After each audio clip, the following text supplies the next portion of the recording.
What's up everybody, this is Cool Dude and welcome to another cool review. So glad to be back doing another one of these for you guys. And just right now, let me just start things off by saying, please hit that notification bell right now. Please smash it to a bloody pulp until it basically becomes like liquid honey. I want you to do that right now because I want y'all to get notified of all my latest uploads so that you guys don't miss a thing on any of my channel's content. And just like that, we're gonna get that notification system right out of the way. Anyway, in today's cool review, we're going to be reviewing, as you already saw down below, the Jurassic Park sequel, The Lost World. Oh boy. Where do I begin on a movie like this? Man, it's like, not even Jeff Goldblum could save this movie, if I'm being honest. What is going on in here? Whoa, hey, how did you get in here? What is this? Someone talking blasphemy about Jeff Goldblum, huh? You have some real nerve, tough guy!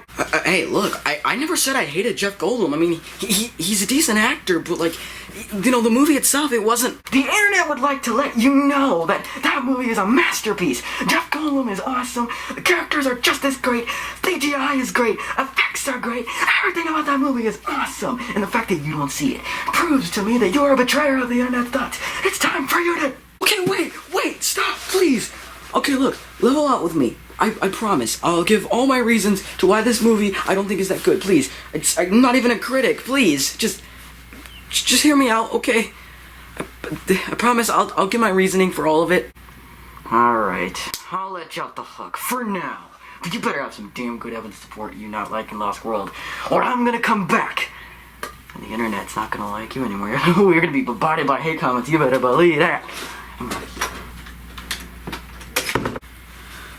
Okay, alright, I guess I better start by explaining the movie quick then. That guy scared me. Anyway, I don't even know who he was. Okay, besides the point. So the movie opens with a family on a trip to another island, Isla Sorna, instead of Isla Nublar, like from the first movie, and apparently, no people are supposed to go there because it's a restricted area. Because people don't know that it's with dinosaurs in it. Because apparently John Hammond didn't think one dinosaur island was enough. They made 2 dinosaur islands. Man, anyway. So, you see the family, they're on their cruise, and then their daughter literally gets eaten in the first minutes of the movie. And then we get a weird transition shot with the lady screaming at the sight of, you know, her dead daughter, and then Jeff Goldblum yawning in front of the beach. Like, were we supposed to be tricked into thinking that Jeff Goldblum was the reason she screamed? I mean, like, that's just a weird transition shot. I have no idea why that was even there. So anyway, we see, Jeff Goldblum head over to, I guess, John Hammond's manor, and, we see him, reunite with, his grandkids from the first movie, all grown up. And those are the only really good characters from the old one that you'll get to see in this movie, I'm afraid. Aside from Richard Attenborough, of course. He's also amazing. And then we meet, this nerdling guy with glasses, show up in the movie who's he's the bad guy because he has a business suit and he's like, look, those embryos are out there and I want them for my park ASAP. We need to catch up with them. And, of course, Jeff Goldblum's like, but no, you can't because, that's, ethically, wrong. Because Jeff Goldblum replaces Alan Grant as the new dinosaur guy, which I know a lot of people like Jeff Goldblum, and myself included. I think he's a decent actor, but that is definitely one of the major problems with the movie. Anyway, then he meets up with John Hammond, and they have their little chit-chat about the Isla Sorna and the fact that it is another island that John Hammond made with dinosaurs in it, and now he sent a group of investigators, including Jeff Goldblum's girlfriend, I might add, to the island to, you know, spec out dinosaurs. First of all, John Hammond is like the biggest douchebag ever for just stealing somebody's girlfriend and taking her to another island in the most ridiculous way possible without even asking him. That's not cool, man. That's not nice, man. You don't even know what she really wanted to do. I mean, she accepts it anyway, but like, what if she didn't? You just look like a complete tool, you know that, man? But that notion aside, Jeff Goldblum says, alright, fine, I'll go, just to keep my girlfriend out of trouble. So he leaves, and then we cut to, man. Vince Vaughn in this movie. Just Vince Vaughn in Jurassic Park? Really? Really? And his character is like easily forgettable. Easily forgettable, man. Ugh, Vince Vaughn, why? And then he has one daughter. We meet up with his one daughter, who is an African American girl. I don't remember her name, but she was the only logical person out of the group in that movie. Also, in the last film, I'm just gonna take my brain out. In the last film, Jeff Goldblum said that he had 3 kids. He's like, oh yeah, hell yeah, 3. I love kids. Yeah, I know a lot of that movie. Oh, almost every line. It's actually kind of scary. But it's like, where's your other 2, huh? Like, I guess they could be at home, but like, where's the 3 kids, man? Where was the 3 kids you were talking about? Just completely forgot about that one, didn't we? Yeah, but then they finally head out onto the island, and they of course meet up with his girlfriend, and then of course, they scout out some dinosaurs. They meet up with stegosauruses, and then they have their whole ooh whimsical dino moment when they just watch a bunch of dinosaurs run across a river.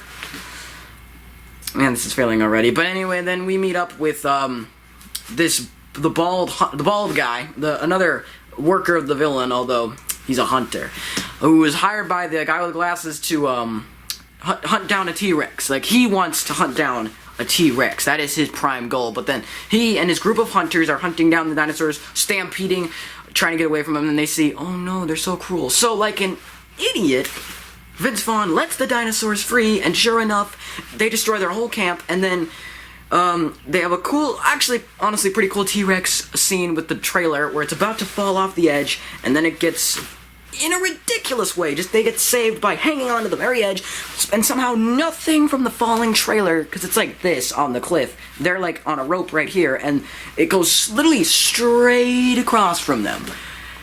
Has to be the dumbest luck I've ever seen in any movie, man. And then they get fished up by the military guys, by the hunters, sorry.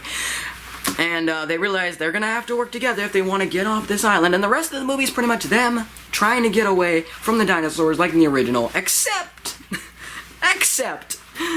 it ends with the T-Rex getting on a boat, because the hunter guy finally gets him, and crashing into San Francisco, and then running amok in the city.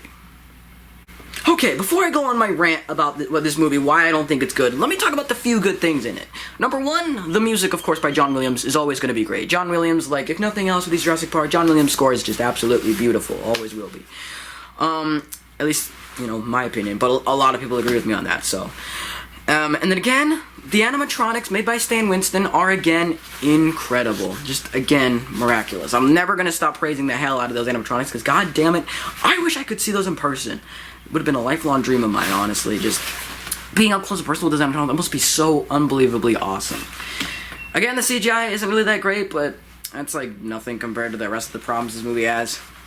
I guess, third of all, I like the nods to the original. Like I said, with, like, the kids, you see them. And then John Hammond, of course, he's back in this movie. Of course, Ian Malcolm's the dinosaur guy now, which I kind of don't like, but I give props for them, moving on from, Alan Grant's story over to his. Those characters just remind me that I could be watching a better movie than this one. And now let's move on to the bad stuff. Bad stuff number one is that characters suck. Characters suck. They're not as charming as the first characters.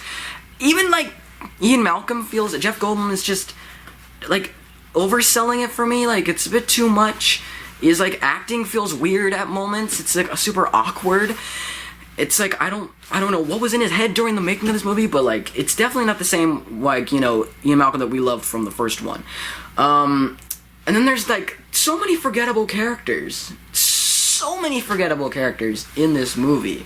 And they're all stupid. Like I said, Vince Vaughn takes, like, in the movie, no spoilers, I'm trying not to spoil too much, but, like, there's a scene where he takes one of the dinosaurs and heals it, and it's like, are you a goddamn moron? Seriously, why? Why would anybody do that? And then this girl's like, no, Jeff Goldblum's daughter is like, no, I don't wanna be here, please. Like, this is gonna be really bad. It's gonna attract all the dinosaurs. I'm like, yes, thank you. One only person with a brain here actually speaks up. Yes, this is an accurate statement. Oh my god. It's like, they're just making so many dumb choices that just befuddles my mind.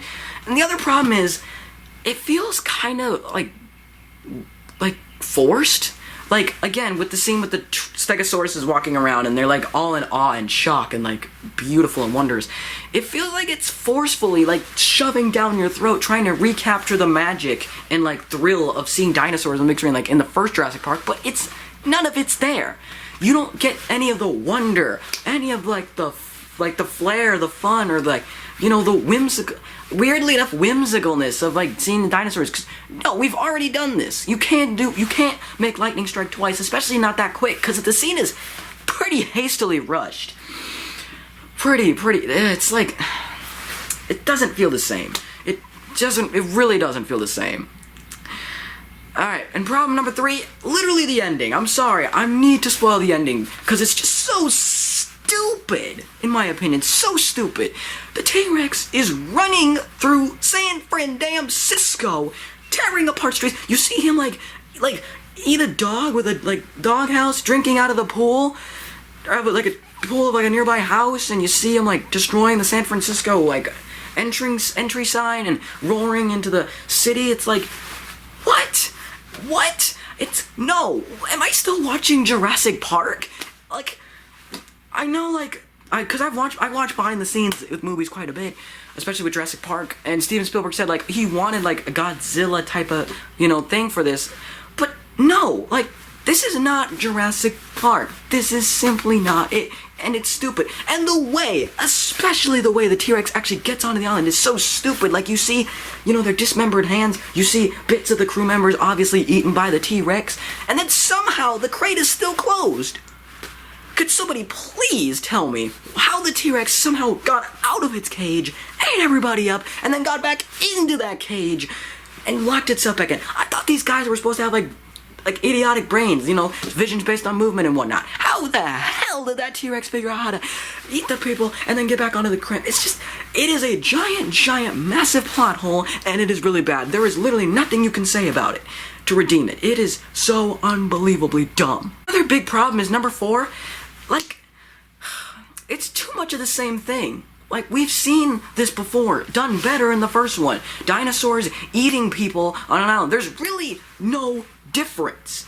Aside from the ending, and aside from, you know, being military, like, hunters actually there's really no difference between this one and the last film. It does too much repeating, doing too much of the same thing with dinosaurs chasing people over and over again. Like, there's only so much we can keep seeing this, and there's not enough freshness and, like, excitement and, like, interest to keep, I don't think, you know, us interested in what's different in this movie. It's just so disappointing of a sequel for me, like, as a fan of Jurassic Park. I know some people like this movie, but I'm sorry, this is just not for me. So overall, Lost World, I am not happy with that movie. I think it's easily at the bottom of the barrel in terms of the Jurassic Park series.